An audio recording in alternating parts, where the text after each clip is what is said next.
Hello, everyone, and welcome along to our fantastic interview, I'm hoping, with the amazing team behind the LGBTI Elders Social Dance Club. My name's Stuart Duffy from Pink Saltire. We're going to be speaking to a couple of the people behind the organisation and also some people who've been involved in going along to these dance clubs as well. So before we do that, though, I'm really keen for you to see this fantastic short video. The organisers have had so many changes to have to make to their programme, unfortunately, due to the COVID outbreak, but they're still championing on, they're still going forward, and they've produced this fantastic video. Everything's going to be online, and we're going to talk about that soon. But for now, enjoy this short video.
That's a little bit from the Coming Back Out Ball and the LGBTI Elders Social Dance Club, and I'm very delighted to welcome our first guest. So we're going to be bringing now, with the click of a button, Lou Brody, the creative practitioner from the Social Dance Club. First of all, Lou, what is a creative practitioner? That's a very good question. So for this project, what it means is that I am the host that you might interact with when you arrive at a social dance club. There's normally two of us, so I am the creative practitioner in the Inverness hub along with my partner Amy. So Amy and I are the people that would welcome you into the space, that would dance with you, that would take you through any of the sort of exercises and the sort of fun activities that we do together. And we're also the people that sit and have a blether with you, drink some Prosecco with you, eat scones with you, do those kind of things. So really we're kind of the party hosts, basically. Well, listen, the eating scones thing sounds amazing. So I'm up for that job if you're ever looking for someone else to take part. So I'll let them know. Tell us a little bit about the Elders Social Dance Club. This has come from abroad, I believe, Australia. Is that where everything started? Tell us a wee bit about where it all came from and how it came to Scotland. Yeah, so it's the brainchild of an arts company called All the Queen's Men, who are based in Australia. And the project, the Coming Back Out Ball, is a sort of umbrella term of the project that the social dance clubs are part of. And they conceived this in reaction to a report several years ago now that saw that older LGBTQI people were essentially going back in the closet when they were accessing aged care services. So the project is a kind of reaction to that. It's about celebrating our elders in our rainbow community. And so what happened was the National Theatre of Scotland had been seeing some of the work that All the Queen's Men had been doing. They'd seen this particular project and they thought it'd be really exciting and interesting to bring the work to Scotland. So they've gone into partnership with All the Queen's Men. And also we have two other partners that are part of the project. So Luminate, Scotland's creative ageing organisation, and also Eden Court in Inverness. So those four partners have essentially come together to make space and work on the Coming Back Out Ball. And the Elders Social Dance Club is the real heart of the project. So what happens is we've been having this sort of 12-month process where we've been meeting elders right across Scotland, but we have two main hubs, one in Inverness, one in Glasgow, but we've also done pop-ups right across Scotland, where we've been meeting LGBTI elders from every part of Scotland, bringing them together to laugh, dance, have fun, and really just kind of build that community, so that when it comes to the ball, the sort of final like celebratory moment that we have together, we've really built that community, and we've made these networks, and we've started to hang out together with different people that maybe we wouldn't have hung out with before. So that's the real heart of the project, is the dance clubs. And it sounds like an amazing initiative. Here in Scotland, you have a programme all over the country, actually. Tell us a wee bit about some of the places that you've been to, and the take-up of some of these regional dance events. Yeah, it's great. It's really exciting. I mean, I remember our very first Inverness dance club, Amy and I, as you might feel before a party starts, feeling really nervous about who was going to turn up, and we had an amazing turnout of people. And then we've also taken a pop-up to Wick, so right in the north of Scotland, with Live Arts Centre, which was really lovely. So we met some amazing LGBTI elders right in the north of Scotland, who are doing some really exciting stuff and just sort of living their lives out in the sticks, which is really great. We've also taken pop-ups to Perth and to Edinburgh and to Ayr, and we've taken these to different sort of arts venues and spaces, and it's a way of us just sort of finding people who maybe can't travel into Inverness or Glasgow, because of course it'd be amazing if we could have these monthly clubs everywhere all the time, but we're quite a small team, so it's about trying to navigate the geographies of Scotland, and find all those different folks that are kicking about. What are some of the aims of the project then? We've talked about reducing social isolation for LGBT elders. That's a particular worry for lots of organisations out there, and lots of smaller community groups who hope to be able to keep those LGBT people engaged. Now that we've come into, obviously, the coronavirus pandemic, those social isolation issues get even more acute. What's the importance of people who are in this population still having that connection to the community, and also staying active, I guess? I think that's a really interesting question. I think for all of us, I think we're realising that staying connected is really important at this time, and if you are someone who is perhaps in that sort of third age in your life, you know, you might have lost touch with certain people, or you might not be as connected. So I think this project's really important, because it can offer a space for people to meet folks that in the community that they're from, that they might not have connected in with. In somewhere like Inverness, for instance, our elders actually come from quite a wide spread, so they're not going to be able to see people on a daily basis, or kind of even weekly. So this monthly regular thing in the diary, that means that we all come together and we know it's there, we know it's a safe space for us. I think that's really important, and I think it's even more important for older folks, particularly our LGBTI elders in our community, because they have so much wisdom and they've gone through so much, and sometimes we can be quite youth focused. So I think it's really important for us to celebrate our elders, celebrate those older people that have, you know, essentially worked massively for us to be able to live the lives that we're living at the moment. So I think these spaces are important in loads of ways, both sort of politically. It's really important for us to make our elders visible, and for them to know that there's spaces like this out there for them, and to just like bring joy and bring friendship and bring community and bring solidarity. I think, you know, your hashtag says it, community matters. And I think that whilst of course the space is really, really for our elders, actually we find that our spaces are often quite intergenerational, and there's something about that that's really great and exciting. I mean, it sounds like a really exciting initiative to be part of. What has been your highlight so far? So I know that the project certainly hasn't completed yet, it's certainly not finished, but there's been so many exciting aspects already. What's been your best bit? Oh, that's so hard.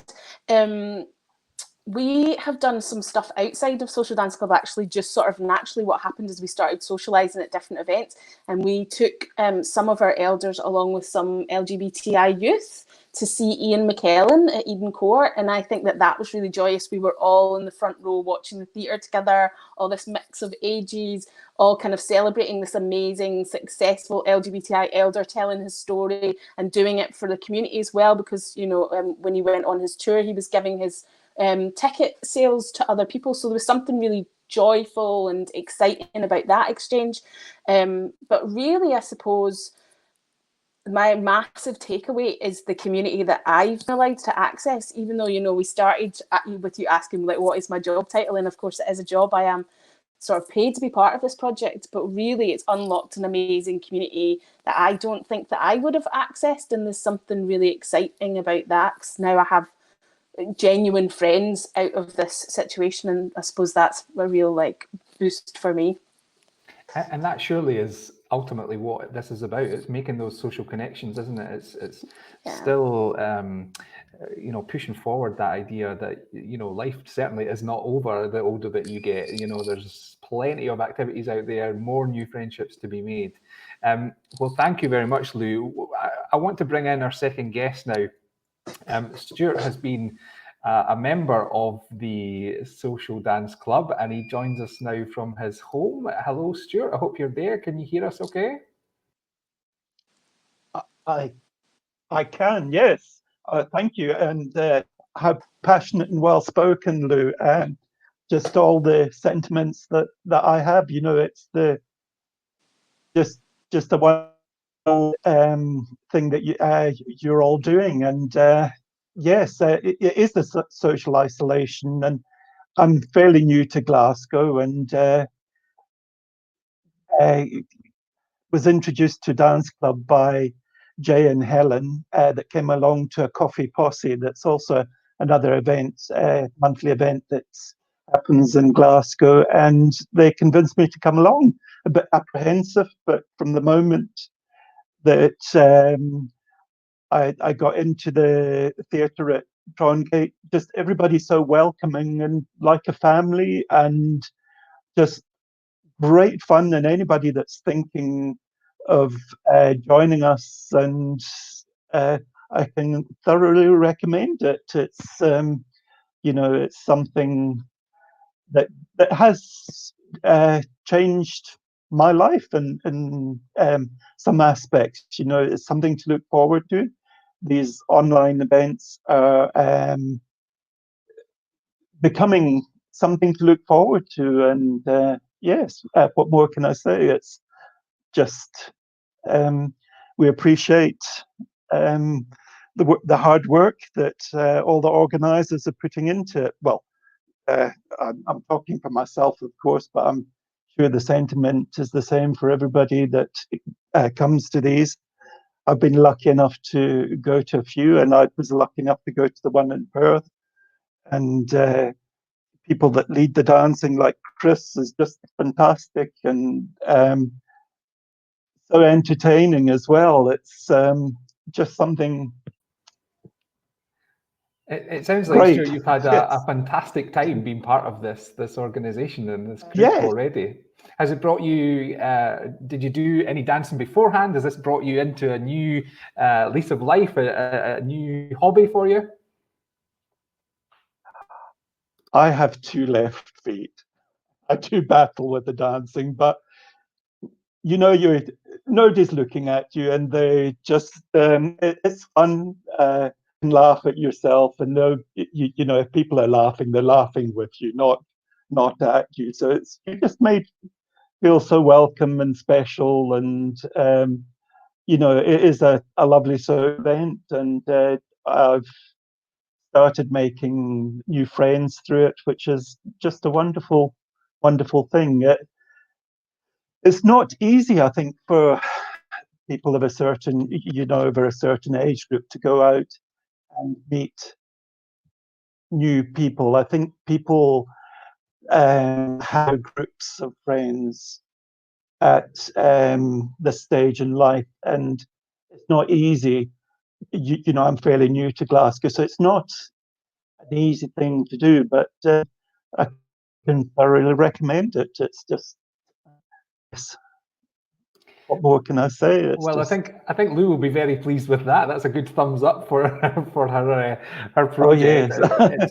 It's fantastic to hear such positive feedback as well. And you know, what's the events been like that you've been along to? Then has it given you a new enthusiasm for dance? Are you learning some skills, or is it just about making those social connections?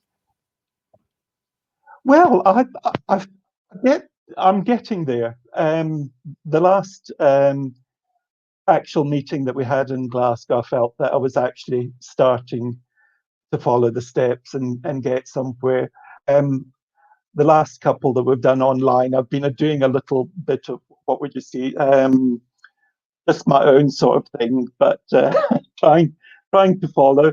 But it's, it's Lewis and Fraser and Karen and Chris that do the Glasgow. Today's actually the first day that I've met Lou, and not quite. Her and her partner did a lovely Bucks Fizz number, I think it was, on Sunday, that was absolutely well done. I did love that, Lou. That was wonderful. I hope it was Bucks Fizz that you were doing. Yeah, it was. I think we need to hear more about this Bucks Fizz thing, Lou. Come on, spill the beans. Tell the world what this Bucks Fizz routine was. Oh, well, well, I suppose, we're in this kind of post-COVID, not post-COVID, we're in the midst of COVID. And so we have taken Social Dance Club online, which is a big change because we can't all be together, so we can't necessarily have the free-flowing conversations that we would have. So in order to still have those connections, we've maybe turned those moments that would have been us maybe kind of leading a dance in the room into maybe slightly more performative. And so on Sunday, to honour Eurovision week as it is, we did a Eurovision medley between myself, Emma and Chris, who are the three creative facilitators who also sort of lead the dancing. And my job was to do the Bucks Fizz moment. And of course, you had to have like a little tearaway moment. I made it a full tearaway rather than just a skirt because I felt like I wanted to go a bit bigger. And yeah, my partner was in the background helping me with that as well. Bless her. And that sounds like fun. That definitely sounds like fun. So, Stuart, I wanted to find out from you, Stuart. Yes, what it was brilliantly done. Yes. If someone was sitting watching, sorry, on you go. I think we've got a delay on the line. Stuart, I was just going to ask, what if someone's watching this just now and they haven't taken part yet? There's lots of opportunities still to get involved. What would your words be to encourage people to get involved in the project?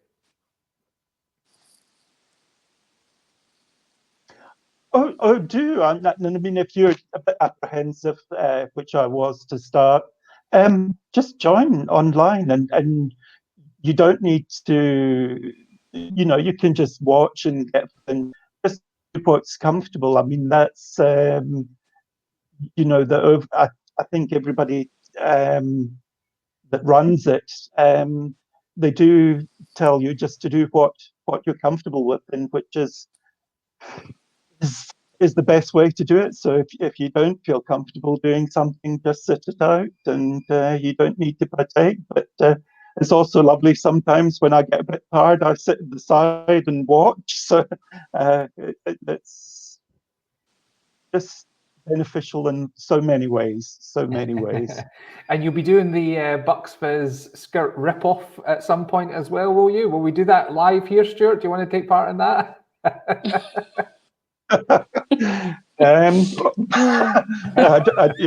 If I could skirt, maybe. But well, listen, I think I wanted to thank both of you for taking part and giving us all of your information about these, the fantastic meets that have happened so far. Lou, you wanted to make sure people were aware of how things have changed now that we're in the middle of the pandemic and things have moved online. So tell us about how people can engage with the Social Dance Club from wherever they are. Yeah. So the important thing to say is that social is the big thing in Social Dance Club. So don't feel like if you are someone who's a bit apprehensive around dancing or don't really like dancing, that Social Dance Club isn't for you, because the social aspect of it is really the thing that we focus on, and dancing is like a kind of sort of optional moment. So in terms of how people can get involved, so now we've taken them online, so we do them monthly, and if you go to the www.nationaltheatrescotland.com, you'll be able to find all the information there for the social dance clubs, and that'll tell you how to sign up and tell you the date. So we've got 2 dance clubs happening in June. We've got one on Sunday the 7th, which is in collaboration with Pink News, which is at 2 o'clock. And then we've also got a special one on Saturday the 13th of June. And this one is marking the moment that where we would have had our big ball. So we would have come together. We would have had like sort of amazing evening in Glasgow. But unfortunately, of course, that can't happen. So we are still marking that moment with the 7 o'clock dance club on Saturday the 13th. So if you would be interested in coming along to that, and that'll be a little bit different. We'll have some added extras and some fun stuff in there, which I can't kind of announce at the moment. But yeah, that might be an interesting one for people to come along to. And then we'll also have one in July and one in August. So one on Sunday the 12th of July and one on Sunday the 9th of August. And then again, they're at 2 o'clock. So that's a kind of normal time that we meet. And really, it's very simple. If you go onto that website, so that's www.nationaltheatrescotland.com, get all the information. It's basically a Zoom link. And what I would say that is, if there's anyone out there that's feeling a little bit apprehensive about the technology, or if there's anybody out there that's thinking, oh, I know an LGBTI elder, I think that they would be up for this, but I don't know how they feel about the technology, please encourage them to get in touch. We've got a kind of few members of the team that are super up for taking you through the technology. We can have a little like one-to-one with you beforehand. So yes, so if you are feeling at all apprehensive, there is a number of us that can kind of support you through this, but you do need some sort of device to get you online. Yeah, so that was really my next question. What do people need to get online? Do they have to take part visually through camera? Can they just join through audio? Is a mobile okay? How do people get on and join? Yeah, so any device that would take you online, as long as you've got a phone or an iPad or a laptop, so any sort of variant of that. We use Zoom as our platform, so it will invite you to use your microphone and use your camera. You can, of course, opt out of those things. You don't need to have your face on screen if that's something that you don't want to do. It's really kind of up to yourself. And we are quite kind of clear at the beginning of Social Dance Club that if you do want to switch your video off for a bit, because sometimes as well people like come in, they hang out for a bit, they maybe switch their video off and they go away and they get a wee cup of tea and then come back. So we're really flexible with that. And in terms of like being invited to participate, if there is a moment where you're invited to participate, it's really clear and it's always optional. So no one is ever obliged. And of course, the great thing about using an online platform is you're sitting in your own home, so you can just sit there and enjoy yourself with a cup of tea if that's all you want to do. Well, that sounds like a great event for me. I'm happy with that. Put my feet up and have a cup of tea and watch everybody else.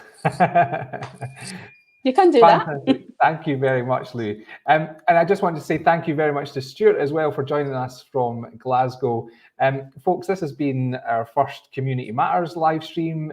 We're really keen to get out there and make sure people are aware of some of the activities that are still taking part during the pandemic. We know it's a difficult time for lots and lots of people, but events like this, organisations like this, are a great example to be able to stay connected and to keep on taking part. You know, life continues at pace.